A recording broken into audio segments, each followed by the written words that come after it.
Have you ever heard a voice? One that shouldn't exist anymore.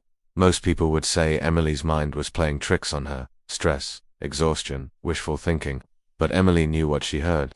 It started on a cold, quiet night, one of those nights where the world feels too still, too silent, like it's holding its breath. She was lying on her bed, scrolling through her phone, trying to distract herself from the loneliness that had been haunting her since her mother passed away. The grief never really left it, just hid in the corners, waiting for moments of silence to rise again. That's when she heard it. A whisper, soft, fragile, fading as quickly as it appeared, but unmistakable. Emmy. Emily froze. No one had called her that nickname in years.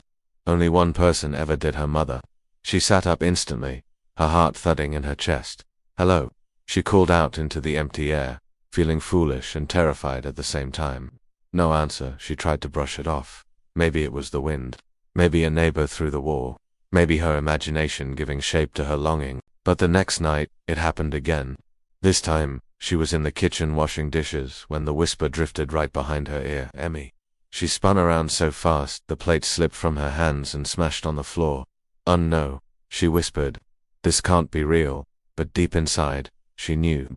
The voice was too familiar, too warm, too full of the same love that used to tuck her into bed every night when she was a child. Yet Emily was terrified. If the dead could talk, why now? And why to her? Over the next few days, the whispers continued, always soft, always gentle, never threatening, but always unmistakably her mother's voice. Emily stopped sleeping. She stopped eating.